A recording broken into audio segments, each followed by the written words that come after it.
Gurkha dari Nepal, Belanda ada di belakang. Sebenarnya tujuan Belanda itu adalah ingin occupy atau ingin menduduki Indonesia untuk kedua kalinya. Itu nyaris terwujud di tahun 48 kita sudah terblokir. Artinya pemerintahan Indonesia di Jakarta sudah kolaps, sudah jatuh ke tangan Belanda. Terus Bandung Selatan dibakar. Terus pemerintahan dipindahkan ke Jogja. Jogja juga kolaps kepada tangan Belanda. Pemerintahan dilanjutkan dipindahkan kemana? Ke Bukit Tinggi. Di sana juga kolaps lagi. Artinya kembali menjadi kawasan yang diduduki oleh Belanda. Satu-satunya daerah yang tidak disentuh oleh Belanda adalah Aceh. Ini bermula dari ketakutan mereka kepada kepada Aceh karena kenangan masa lalu yang Belanda berperang di sini hampir 70 tahun.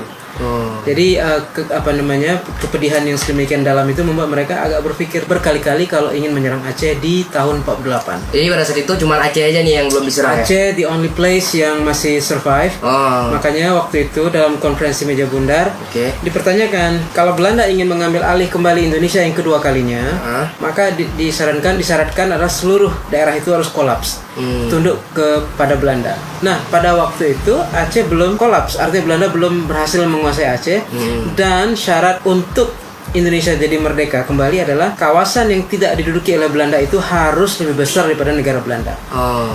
Iya, sangat benar adanya, karena Belanda itu negara kecil. Aceh dengan kapasitas keluasan yang hampir separuh daripada negara Malaysia, tidak ada bandingannya dengan Belanda yang sekecil itu. Maka tidak di-approve lah permintaan Belanda untuk menduduki Aceh yang kedua kalinya di tahun 48 dalam sebuah pertemuan di meja bundar. Nah, pada waktu itulah Aceh menggelorakan semangat perjuangan nasionalismenya yang sedemikian tinggi dengan menyiarkan berita pada internasional bahwasanya Aceh masih ada, artinya Indonesia masih ada, melalui radio-radio yang berpusat di hutan rimba di kawasan tengah Aceh atau Aceh Tengah yang kita kenal dengan Radio Rimba Raya. Nah, pada waktu itu satu-satunya daerah yang tidak terblokir oleh Belanda adalah Aceh. Kalau kita lihat Indonesia pada waktu itu lautnya sudah terkepung, daratnya sudah diduduki oleh Belanda, maka Aceh masih free. Nah, pada waktu itulah Soekarno datang ke Aceh untuk mencari dukungan secara semangat dan finansial. Waktu itu Soekarno datang meminta kepada pemimpin ulama kita juga, pemimpin militer kita juga yang bernama Tengku Abu Tabri'eh, memintakan bagaimana caranya supaya Aceh bisa membantu supaya Indonesia tetap survive. Maka Abu bertanya apa yang bisa kami bantu. Maka Abu mengatakan kami ingin pesawat terbang. Pesawat itu akan digunakan untuk menembus blokade Belanda supaya bisa terjadi aktivitas antara Indonesia ke internasional, yang pada saat itu pesawat itu di-stationkan atau dipusatkan di Rangoon di Myanmar. Jadi dibelilah pesawat itu dengan uang-uang yang dikumpulkan dari saudagar orang Aceh. Tidak juga mesin saudagar, termasuk juga para ibu-ibu yang jualan sayur, semua dimintakan kesukarelaannya untuk mengumpulkan uang. Nah, dari saat itu permintaan Soekarno adalah 1 unit pesawat, malah kita mampu mengumpulkan duit untuk 2 unit pesawat. Jadi terkumpullah kira-kira dalam bentuk emas itu 25 kg emas. Maka daripada membeli 1, malah kita bisa beli 2. Maka adalah RI 001 dan RI 002. Yang pesawat di Aceh yang di Aceh itu, yang satu ada dijadikan sebagai sebuah monumen di pusat kota Banda Aceh, di sebuah taman yang namanya Thanks to the World Park atau Taman Belang Padang, dan satu lagi ada di Taman Mini Indonesia Indah. Waktu itu yang menarik adalah kalau kita runut kembali kenapa muncul GAM tadi, ini interconnected, saling terkait. Koneksi ya. Pada waktu itu saat uang sudah terkumpul, emas sudah terkumpul, orang-orang pada menyumbang. Kita nggak usah ngomong gede ya, orang-orang pada menyumbang itik, bebek, kambing, ya, emas, apa yang ada untuk membantu Indonesia. Jadi jiwa nasionalisme Aceh itu sangat membara supaya Indonesia bisa bebas dari kungkungan Belanda yang kedua kali. Nah, yang perlu juga kalian ketahui adalah setelah Bukit Tinggi jatuh kepada Belanda, di mana tempat pemerintahan Soekarno? Di Aceh. Makanya Aceh memiliki kawasan yang disebut Kota Juang, yaitu Kota Biren. Disitulah tempat Soekarno bermarkas untuk waktu yang sangat singkat, untuk menyusun semua kekuatan di sana. Nah, ketikanalah Kota Biren sebagai kota perjuangan. Kota ini tidak jauh dari Kota Lok Sumawe. Kalau dari Banda Aceh kira-kira 4,5 jam gitu. Nah, pada waktu Soekarno meminta bantuan kepada Abu untuk mengumpulkan dana dan spirit semangat semua terkumpullah. Nah, pada waktu saat Abu akan memberikan dana itu kepada Soekarno, maka Abu berkata, kalau sekiranya saya berikan ini kepada Indonesia, apa yang Indonesia akan berikan kepada Pada saat ditanya sedemikian, maka Soekarno balik bertanya, apa sih yang Aceh inginkan, Abu? Maka Abu menjawab, kalau ini kami berikan kepada Indonesia supaya Indonesia kembali survive kuat di perjuangan melawan Belanda yang kedua kali, maka kami ingin seluruh Indonesia ini dibangun atas dasar keislaman. Soekarno waktu itu menggeleng karena mengatakan it's impossible, Abu, nggak mungkin. Indonesia ini sangat beragam, very diverse, sangat berbineka istilahnya ya. Orangnya berbeda-beda, agama juga berbeda. Oke, kata Abu, kalau demikian berikan saja Aceh legitimasi, berikan Aceh kekhususan untuk mendirikan sebuah kawasan dengan Islam sebagai sandaran utamanya, dan syariah itu dilakukan dengan secara kafah atau secara menyeluruh. Dan Soekarno mengangguk waktu itu. But what happened next? Apa yang terjadi setelah itu? Saat Abu mengatakan, adik Soekarno, kalau kita serahkan ini dana ini, saya ingin ada paperwork, ada hitam di atas putih, tanda bukti lah. Bukan tanda bukti penyerahan uang, tapi poin-poin yang akan disetujui oleh Soekarno. Maka Abu mengatakan kalau memang ingin memberikan Aceh keleluasaan untuk menjadi sebuah kawasan di dalam NKRI, tetapi dalam konteks keislaman yang dalam legal standing yang jelas, hukumnya jelas, maka kita buat tulisan. Soekarno menggeleng pada waktu itu. Jadi pada saat Soekarno menggeleng dan dia menangis, dia berkata kepada Abu, mengapa Abu tidak percaya kepada saya? Bukankah kita ini sama-sama Muslim? Bukankah saya ini Presiden Indonesia? Mengapa Abu tidak percaya kepada adik? Mengapa kakak tidak percaya kepada adik? Demikianlah Soekarno berupaya supaya Abu tidak meneruskan niat untuk dimintakan paperwork atau hitam atas putih tersedia. Pada waktu itu Abu terenyuh. Abu merasa tidak apa-apa, dia percaya penuh kepada Soekarno untuk tidak melanggar perjanjiannya.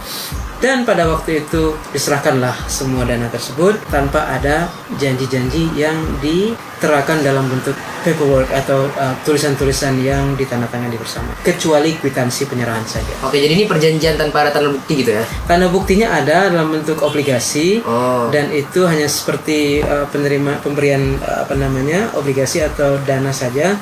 Tetapi poin-poin yang akan disepakati oleh Soekarno tidak dicatat dalam catatan yang perlu ditandatangani oleh kedua belah pihak.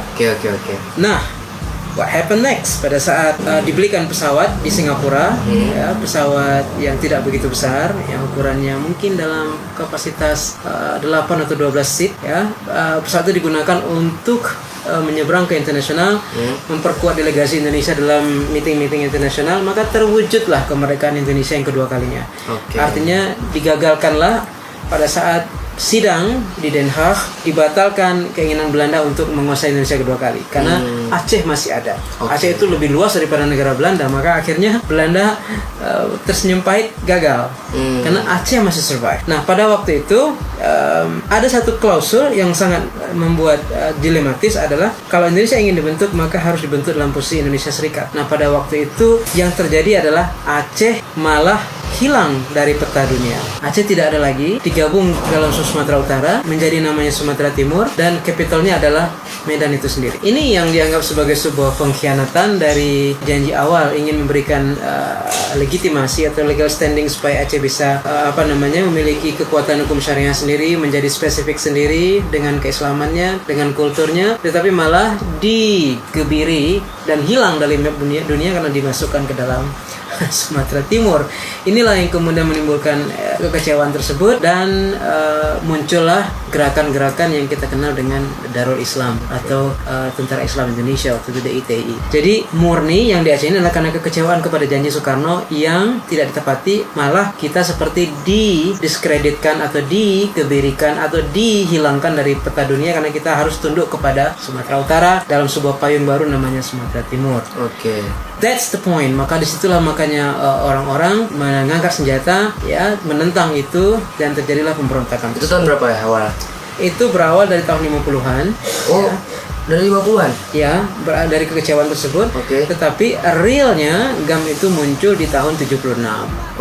Realnya, ini bibit-bibit ya, muncul pemberontakan itu di-realkan di tahun 76. Dan perfectly done, itu tuntas perjuangan GAM untuk menjadikan sebuah negara dalam sebuah negara itu di tahun 2004. Karena tsunami menghancurkan semua kebencian, menghancurkan semua kekerasan, meneliminir semua pemberontakan, maka terciptalah sebuah keindahan. Oke, berarti intinya GAM itu muncul gara-gara kekecewaan terhadap Soekarno gitu ya? Berarti itu intinya? Bukan kepada Soekarno, tapi kepada janjinya. Oh, janjinya. Yang tidak terwujud. Perlu kalian pahami bahwasanya Aceh itu sudah jauh eksis daripada Indonesia ada. Banda Aceh sendiri itu sudah 820 tahunan lebih. Tuh. Oke, Indonesia baru 75 tahun. Pemberontakan itu terjadi dengan gampang. Kenapa? Karena sebuah negara yang sudah lama ada, Aceh yang sudah menguasai Malaysia, menguasai hampir seluruh Sumatera pada waktu itu ingin dikotak-katik oleh sebuah negara yang baru bernama Indonesia yang 75 tahun umurnya. Jadi muncullah rasa, kenapa anak kecil mengatur seorang yang sudah dewasa? Kira-kira demikian. Kalau kita compare antara 75 tahun dengan 820 tahun, maka wajar Aceh itu mungkin tidak mau untuk diatur-atur sedemikian rupa karena dia memang sudah smart. Persoalannya banyak anak muda yang nggak tahu gitu kan ya. Ini penting. Mengapa kita perbincangkan di sini secara singkat? Sejarah Aceh itu memang dari awal sering di kiri kanan kan. Jadi makanya anak muda sekarang tuh banyak yang nggak tahu gitu. Nah kalau sudah momentumnya sekarang untuk anak muda Aceh atau anak muda internasional atau Indonesia khususnya paham kepada Aceh, inilah saatnya sekarang kita menegakkan sejarah yang lurus, yang tidak ke kiri tidak ke kanan. Jadi satu beban besar, beban moral bagi kita untuk membuat Aceh ini terbungkus dalam sejarah yang real, sejarah yang apa adanya, tidak atas pengaruh orientalisme, tidak atas pengaruh dari orang-orang yang ingin memecah belah Aceh itu sendiri. Tapi menurut Ayah gimana ya? Kalau misalnya Ayah lihat kan sekarang tuh banyak anak muda Aceh kan, yang justru bikin orang lain salah paham ke Aceh gitu. Jadi kayak seakan-akan Aceh ini minta dipuji selalu gitu. Padahal kan nggak kayak gitu kan itu harusnya. Sebenarnya bentuk dari euforia karena suatu kebanggaan yang meluap-luap karena memang tanpa Aceh Indonesia mungkin tidak pernah eksis di tahun 48 itu masuk akal, tapi kadang-kadang porsinya berlebihan. Caranya juga salah. Caranya salah. Sebenarnya sekarang yang kami ingin uraikan kepada Indonesia atau internasional adalah kita harus menyembuhkan dua penyakit. Penyakit pertama adalah penyakit inferiority. Yang selalu merasa rendah diri. Anak muda itu sering merasa bule itulah yang terbaik, Western itu yang terbaik, Amerika itu yang terbaik. Jadi kita merasa minder dengan diri kita sendiri. Selalu mengatakan bahwasanya orang kulit putih always the best. Pemerintahannya, keuangannya semua mereka lebih baik. Jadi kita merasa minder dengan diri kita sendiri. Pada saat kita minder dengan diri kita sendiri, maka kita masuk dalam perangkap inferioritas. Itu kita harus basmi. Yang kedua adalah penyakit losing identity. Artinya dia seperti generasi yang stranded in the middle, dia di tengah, nggak tahu sejarah dia nggak paham siapa dirinya. Jadi pada saat dia tidak tahu sejarahnya, karena sejarah Aceh pun dari dulu sudah dibelok-belokkan atau tidak begitu di blow up, tidak begitu diperjelas, maka generasi yang muncul adalah generasi yang blank, nggak paham. Begitu dapat sesuatu yang sangat menggembirakan, dia euforia, dia bangga betul. Walaupun itu fakta, tapi mungkin porsinya berlebih. Jadi menurut Ayah kalau misalnya Ayah lihat sekarang orang-orang pada minta Aceh merdeka itu gimana menurut Ayah? Personally, kalau bagi saya seperti kata Erdogan, di mana azan dilaungkan disitulah negaraku. Maka sebenarnya Aceh ini berada dalam frame Indonesia, itu adalah format yang terbagus. Why? Pertanyaannya adalah, kalau Aceh ini keluar daripada Indonesia, maka mungkin prediksi saya keislaman Indonesia akan goyah. Karena Aceh sebagai sebuah think tank, sebagai sebuah sumber keislaman yang kuat seperti Kelantan di Malaysia, maka Indonesia akan goyang. Itu dari agama ya. Kalau misalnya dari ini ya, kita lihat kalau misalnya Aceh merdeka, apakah sanggup gitu mencukupi ekonomi rakyatnya gitu. Maksudnya kita lihat dari fasilitas juga kalau misalnya pisah dari Indonesia. Kita melihat kasus yang terjadi di Timur Leste. Pada saat mereka keluar, tidak ada lagi support dari Indonesia. Mereka terombang-ambing dalam janji-janji internasional dan mereka left behind tersendiri. Akhirnya mereka tidak lebih bagus daripada sekarang.